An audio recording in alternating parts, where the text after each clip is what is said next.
خداوند یسوع المسیح ہمارے منجی یشوع ہمشیاخ کے عظیم جلیل اور قدوس نام میں آپ سبوں کی سلامتی ہو۔ نبیوں کی کہانی بائبل اسٹڈی پروگرام کے ساتھ ہارون خان آپ کی خدمت میں حاضر ہے، اور ہم خداوند کے زندہ پاک کلام میں سے، بائبل مقدس میں سے، یرمیہ نبی کے صحیفہ میں سے سیکھیں گے۔ جی ہاں، جیرمیہ سیریز اور اس سلسلے کا 27واں پروگرام، 27واں پروگرام۔ خداوند میں آپ سبوں کے لیے برکت کی اور سلامتی کی دعا، خداوند کے خوف میں بڑھنے کی دعا۔ عزیزو، جیرمیہ کے حوالے سے آپ کی فیڈ بیک کے لیے، آپ کی رائے کے لیے، آپ کے سجیشنز کے لیے میں آپ کا شکر گزار ہوں۔ جیسے میں نے کل آپ سے ذکر کیا کہ کچھ دوست آیت بآیت تفسیر کے حوالے سے بات کر رہے تھے، چونکہ میری گزشتہ کتابوں کی تفسیر گزشتہ سالوں میں، کئی سالوں میں، جو خداوند کے پاک کلام میں سے، بائبل مقدس میں سے مختلف بکس ہم سیکھتے آئے ہیں، ہم آیت بآیت پڑھتے اور سیکھتے آئے ہیں، لیکن جیرمیہ کا فوکس، پرپز ڈیفرنٹ ہے، اس لیے کہ جیرمیہ مختلف آیات، مختلف تماثیل، مختلف سچویشنز میں خداوند کا ایک ہی میسج دے رہے ہیں۔ تو ہم اس میسج کو مختلف بادشاہوں کے تناظر میں دیکھتے آئے ہیں، ان حالات، ان واقعات کو دیکھ رہے ہیں جو کہ اس وقت موجود تھے، کس طرح وہ پھر مختلف ٹائم سائیکلز میں ریلیٹ کرتے ہیں، مطابقت رکھتے ہیں، خاص طور پر آج کے حالات اور واقعات کے حوالے سے بھی۔ How these are the end times, how God's ready to جج اگین، کس طرح خداوند انصاف کرنے کے لیے پھر تیار ہیں، لیکن وہ موقع دے رہے ہیں۔ اور آج بھی ہم اس حوالے سے دیکھیں گے اور سیکھیں گے، کیونکہ آپ جانتے ہیں کہ میں نے یرمیہ نبی کی جب کتاب کا مطالعہ کرنا شروع کیا تو ہم نے اس سے کچھ عرصہ پہلے کے حالات بھی دیکھے، اس سے کچھ عرصہ پہلے کے بڑے کردار بھی دیکھے۔ صرف ہم انبیاء پر غور نہیں کر رہے، جیسے ہم نے یسعیاہ نبی کے حوالے سے دیکھا، حبقوق، میکایا، حبقوق، ناہوم، بلکہ ہم ان بادشاہوں کے حوالے سے بھی دیکھ اور سیکھ رہے ہیں جو اسرائیل میں اور خاص طور پر یہودا میں تھے۔ تو ہم نے آخز کے حوالے سے دیکھا، سیکھا، مختلف انبیاء کے مختلف صحائف، تواریخ، سلاطین، ان سب کو ہم نے ایکسپلور کیا۔ پھر ہم حزقیہ بادشاہ، اس وقت کے حالات، واقعات، موونگ آن، ہم منسی بادشاہ، امون بادشاہ، یوسیہ بادشاہ، اور اب یوسیہ سے حالات جو ہیں وہ یہویکیم کی طرف منتقل ہو رہے ہیں۔ تو ہم یہویکیم کے جو 11 سال ہیں، 11 ایئرز کا رین ہے، اس پر غور کریں گے۔ آپ جانتے ہیں اس سے پہلے یہوآخز، جی ہاں، وہ جو حموتل کا بیٹا تھا، اس کو بادشاہ بنایا گیا لوگوں کی جانب سے۔ حموتل اس کی ماں کا نام تھا، لیکن جب مصر ان کنٹرول آتا ہے، in control of the affairs of Judah, تو وہ زبیدہ کے بیٹے الیاکیم کو، جس کو وہ نام بھی تبدیل کر دیتا ہے، یہویکیم رکھ دیتا ہے، اس کو بادشاہ بناتا ہے۔ اور میں نے کل پروگرام کے آخر میں آپ سے ذکر کیا کہ کس طرح ان خاندانوں کے بیچ میں بھی، جو یوسیہ کی 2 بیویوں سے تھے، اب سازشوں کا، خانہ جنگی کا، سول وار کا ایک سلسلہ شروع ہو گیا ہے۔ اور میں آپ کے ساتھ بہت انٹرسٹنگ، دلچسپ باتیں شیئر کرنا چاہتا ہوں۔ ہم یہویکیم جو بادشاہ ہے اس کے کیریکٹر کے حوالے سے، یرمیہ نبی کی جو پروفیسیز ہیں، نبوتیں ہیں، ان کو سیکھیں گے۔ میں نے آپ کو ابواب کے حوالے سے بتایا، they are in a different order than the right chronological order، تو ان کو بھی ہم ٹھیک کرتے جائیں گے۔ لیکن سب سے بڑھ کر یہ کہ اس کے جو 11 سال ہیں ان کی میں آپ کو ایک بریف سمری دے دوں، کیونکہ بہت سے لوگوں کو شاید یہ علم نہ ہو کہ ڈینیل، جی ہاں، وہ شاندار پروفٹ جن کے حوالے سے ہم اکثر شیروں کی ماند والی اور نبوکد نظر کی مورتی والی اور کھانے پینے کے حوالے سے جو ان کا اور ان کے دوستوں کا سٹانس تھا، اس کو پڑھتے ہیں، سمجھتے ہیں۔ ان کے دوست جو صدرک، میشک اور عبدالنجو کے حوالے سے مشہور ہیں، ان کا آگ میں، بھٹی میں ڈالا جانا، اس کے حوالے سے پڑھتے ہیں۔ وہ ایکچولی اسی یہویکیم کے دور حکومت کے بیچ میں ہوا، جی ہاں، during the 11 years of the reign of Jehoiakim. اس وقت وہ یہاں سے جاتے ہیں۔ 3rd ایئر تھا، تیسرا سال یہویکیم کی بادشاہت کا، جب ایجپٹ جو ہے وہ کمزور ہوتا ہے۔ ایجپٹ، مصر جس نے اس کو بادشاہ بنایا تھا، یہودا میں رکھا تھا، اور 3 سال تک یہ ان کو پیسے دے رہا ہے، خراج دے رہا ہے، ٹیکس دے رہا ہے۔ لیکن میں نے آپ کو بتایا کہ کس طرح بابل جو ہے وہ اسٹرانگ ہو رہا تھا، تو بابل نے ایجپٹ کو بھی ٹائٹ کیا اور آ کر یہاں پر فرسٹ ٹائم میں، ایک دفعہ میں ساروں کو نہیں لے گیا، لیکن کچھ لوگوں کو لے گیا، جس میں ڈینیل اور ڈینیل کے یہ دوست شامل تھے۔ 4تھے سال میں کیا ہوتا ہے؟ 4تھے سال میں پھر نبوکد نظر جو ہے وہ جو پہلے جنرل تھا، جی ہاں، بیبیلونین فورسز کا جنرل تھا، وہ بادشاہ بنتا ہے۔ اور یہویکیم کے 5ویں سال میں، 5th ایئر آف ہز رین میں، صدرک، میثق اور عبدالنجو آگ کی بھٹی میں ڈالے جاتے ہیں۔ تو میں ان کے حوالے سے جب ہم وہاں پر پہنچیں گے آپ کو بتاؤں گا۔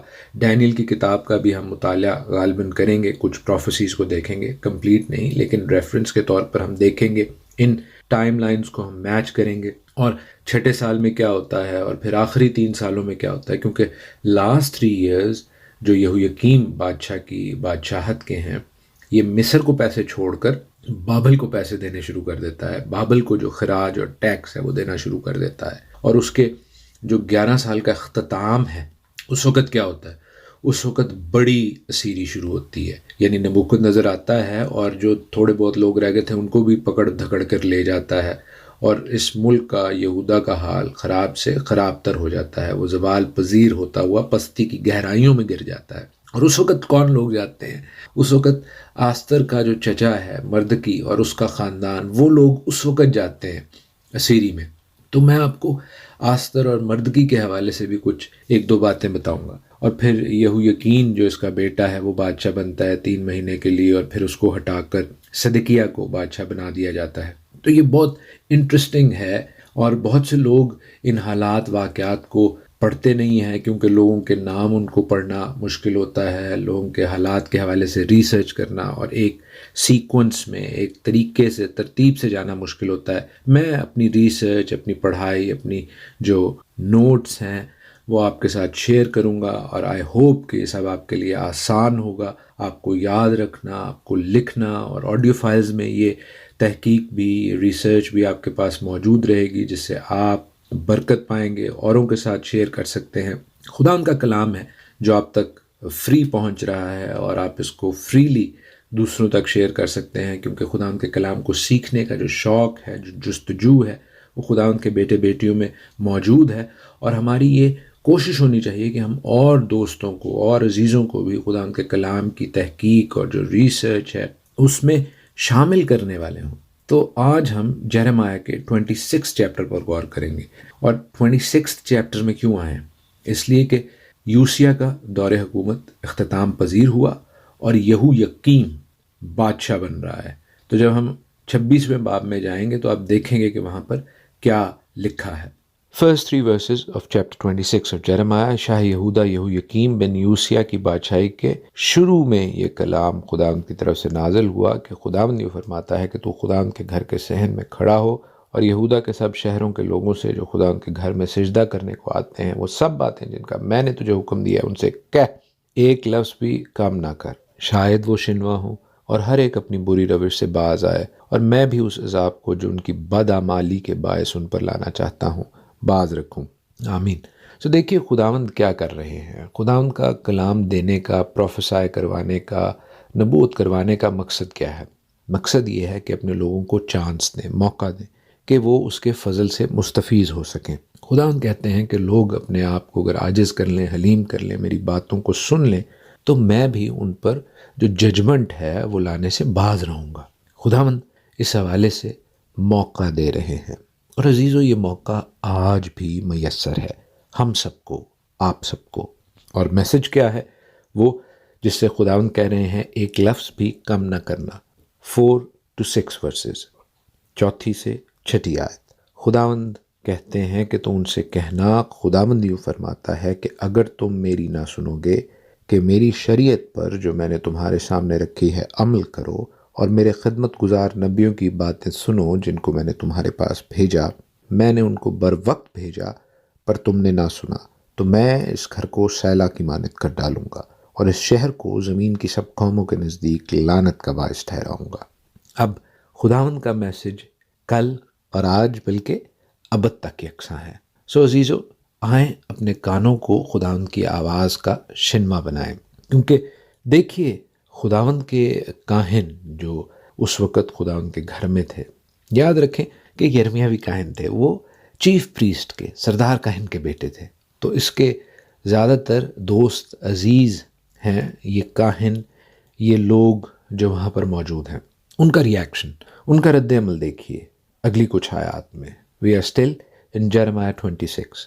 چنانچہ کاہنوں اور نبیوں اور سب لوگوں نے یرمیہ کو خدا ان کے گھر میں یہ باتیں کہتے سنا، اور یوں ہوا کہ جب یرمیہ وہ سب باتیں کہہ چکا جو خداوند نے اسے حکم دیا تھا کہ سب لوگوں سے کہے، تو کاہنوں اور نبیوں اور سب لوگوں نے اسے پکڑا اور کہا کہ تو یقیناً قتل کیا جائے گا۔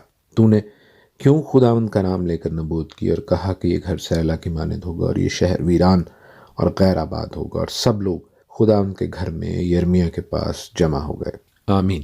عزیزو، یہی وہ ایٹیٹیوڈ ہے، یہی وہ ریاکشن ہے، رد عمل ہے جو بتھیرے مین سٹریم کاہن، نبی، سو کالڈ کاہن اور نبی آج بھی خداوند کے کلام کی فرمانبرداری کے حوالے سے رکھتے ہیں۔ کوئی انہیں یرمیہ کی طرح خداوند کی آواز کا شنوا ہونے کا کہے، خداوند کی شریعت پر عمل کرنے کا کہے، تو وہ آج بھی اسے واجب القتل قرار دیتے ہیں، آج بھی اسے آؤٹ کاسٹ کرتے ہیں، اسے اپنے گرجا گھروں سے، اپنی کمیونٹی سے نکالنے کی کوشش کرتے ہیں کہ کیوں خداوند کا نام لے کر خداوند کے کلام کی فرمانبرداری کی باتیں کرتے ہو؟ ہمیں فرمانبرداری کی ضرورت نہیں ہے، ہم آزاد ہیں۔ کیا آپ خداوند کی فرمانبرداری سے بھی آزاد ہیں؟ یہ کیسی آزادی ہے؟ یہ وہ جھوٹ اور بتلان ہے جو اس وقت بھی لوگ خاص طور پر سو کالڈ کاہن اور نبی بیچتے تھے، اور آج بھی ایسا ہی ہے۔ 12 سے 15 آیات میں لکھا ہے کہ تب یرمیہ نے سب امراء اور تمام لوگوں سے مخاطب ہو کر کہا کہ خداوند نے مجھے بھیجا کہ اس گھر اور اس شہر کے خلاف وہ سب باتیں جو تم نے سنی ہیں نبوت سے کہوں۔ اس لیے اب تم اپنی روش اور اپنے اعمال کو درست کرو اور خداوند اپنے خدا کی آواز کے شنوا ہو، تاکہ خداوند اس عذاب سے جس کا اس نے تمہارے خلاف اعلان کیا ہے باز رہے۔ اور دیکھو، میں تو تمہارے قابو میں ہوں، جو کچھ تمہاری نظر میں خوب و راست ہو مجھ سے کرو۔ خداوند کا بندہ اپنے آپ کو ان کے ہاتھ میں کر دیتا ہے اور کہتا ہے کہ میرے ساتھ جو مرضی کر لینا، لیکن خداوند کی سن لو۔ پہلے اپنے آپ کو درست کرو، پہلے اپنی راہیں خداوند کے کلام کے مطابق، خداوند کی شریعت کے مطابق سیدھی کرو، اور جب ایسا کر لو گے تب چاہے مجھے مار بھی دینا، لیکن پہلے اپنی جانب، اپنی زندگیوں کی جانب توجہ کرو۔ کیا وہ خداوند کے کلام کے، خداوند کی مرضی کے مطابق ہیں؟ عزیزو، یہ سوال میں آج بھی سب دنیا سے کرتا ہوں، خاص طور پر اپنی مسیحی قوم سے۔ اور دیکھیے کس طرح یرمیہ کو وہ کاہن اور نبی اب پولیٹیشنز کے پاس، سیاستدانوں کے پاس، حکومت کے اعلیٰ امراء کے پاس لے کر جاتے ہیں اور ان سے کہتے ہیں کہ اس کی باتیں سنو۔ دیکھیے کس طرح یہ امراء، یہ اعلیٰ عہدیدار ایکچولی اس کی باتیں سمجھ آتے ہیں۔ دے آر مور شروڈ، وہ زیادہ سیانے ہیں، گرچہ عمل نہیں کرتے، لیکن یرمیہ کو مارنے کا ارادہ وہ بالکل ختم کر دیتے ہیں۔ 16ویں آیت سے آگے لکھا ہے، تب امراء اور سب لوگوں نے کاہنوں اور نبیوں سے کہا کہ یہ شخص واجب قتل نہیں ہے، کیونکہ اس نے خداوند ہمارے خدا کے نام سے ہم سے کلام کیا ہے۔ تب ملک کے چند بزرگ اٹھے اور کل جماعت سے مخاطب ہو کر کہنے لگے کہ میکا مورشتی نے شاہ یہودہ حزقیہ کے ایام میں نبوت کی اور یہودہ کے سب لوگوں سے مخاطب ہو کر یوں کہا کہ رب الافواج یوں فرماتا ہے کہ سیون کھیت کی طرح جوتا جائے گا اور یروشلم کھنڈر ہو جائے گا اور اس گھر کا پہاڑ جنگل کی اونچی جگہوں کی مانند ہوگا۔ کیا شاہ یہودہ حزقیہ اور تمام یہودہ نے اس کو قتل کیا؟ کیا وہ خداوند سے نہ ڈرا اور خداوند سے مناجات نہ کی، اور خداوند نے اس عذاب کو جس کا ان کے خلاف اعلان کیا تھا باز نہ رکھا؟ بس یوں ہم اپنی جانوں پر بڑی آفت لائیں گے۔ ہم دیکھتے ہیں کہ کس طرح وہ جو سیاستدان ہیں وہ وقتی طور پر لوگوں کو، خاص طور پر کاہنوں کو، ان مذہبی ٹھیکیداروں کو روک لیتے ہیں کہ وہ یرمیہ کو قتل نہ کریں۔ لیکن اس باب میں ایک اور کیریکٹر ہے جس کو ہم دیکھتے ہیں 20ویں آیت سے آگے، جس کا نام ہے اوریہ بن سمایا۔ وہ کریت یاریم کا تھا اور وہ یرمیہ کی کاپی کیٹ بننے کی کوشش کرتا ہے۔ اس سے خداوند نے کلام نہیں کیا، لیکن وہ یرمیہ کی معرفت یہ کلام سنتا ہے اور لوگوں سے اپنا نام لے کر یہ باتیں کہتا ہے۔ اس کو یہویکیم بادشاہ اور امراء، حکومت کے اعلیٰ عہدیدار مارنے کی، قتل کرنے کی بات کرتے ہیں، اور لکھا ہے کہ اوریہ یہ سن کر ڈرا اور مصر کو بھاگ گیا۔ ایسی صورتحال میں ہم دیکھتے ہیں کہ یہویکیم بادشاہ چند آدمیوں کو بھیجتا ہے اور وہ اسے مصر سے نکال کر لاتے ہیں۔ بڑا ایلیٹ اسکواڈ بھیجا جاتا ہے۔ اگر اس حوالے سے کوئی مووی بنے تو جیسے سمجھیں کہ کمانڈوز بھیجے گئے ہیں کسی اور ملک میں اور وہ لے کر آئے ہیں اس شخص اوریہ کو جو اپنی طرف سے نبوت کر رہا تھا۔ اور لکھا ہے کہ جب وہ یہویقیم بادشاہ کے پاس پہنچایا جاتا ہے تو اس کو تلوار سے قتل کیا جاتا ہے اور اسے عوام کے قبرستان میں پھینکوا دیا جاتا ہے۔ کیوں؟ کہ لوگ بادشاہ سے ڈرتے رہیں اور اس کے خلاف زبان نہ کھولیں۔ لیکن ہم دیکھتے ہیں کہ یرمیہ کو خداوند بچاتے ہیں۔ کیوں؟ کیونکہ ابھی یرمیہ کی زندگی میں خداوند کا میسج، خداوند کا کلام موجود ہے اور خداوند کا مشن بھی موجود ہے۔ عزیزو، بہت سی جگہوں پر ہم خداوند کے پاک کلام میں سے دیکھتے اور پڑھتے ہیں کہ کس طرح خداوند کے خادم، خداوند کے بڑے نبی، رسول خداوند کے کلام کی خاطر، سچائی کی خاطر شہید ہوتے ہیں، اور یرمیہ بھی اس حوالے سے ریڈی تھے۔ لیکن چونکہ ابھی یرمیہ کو خداوند کی نبوت کا کام، خداوند کا جو مشن ہے ان کی زندگی میں، اسے مزید آگے لے کر جانا ہے، ہم دیکھتے ہیں خداوند انہیں بچاتے ہیں۔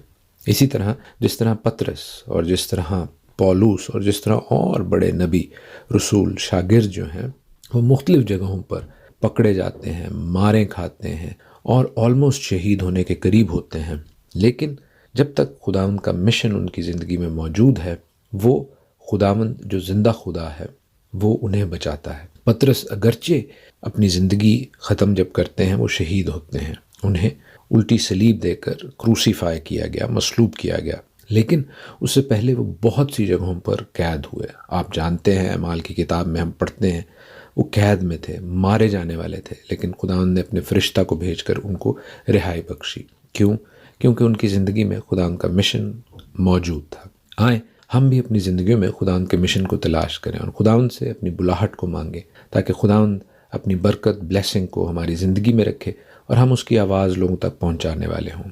خداوند آپ کو اپنے پاک کلام سے، آج کے پروگرام سے بہت برکت بخشیں۔ آمین۔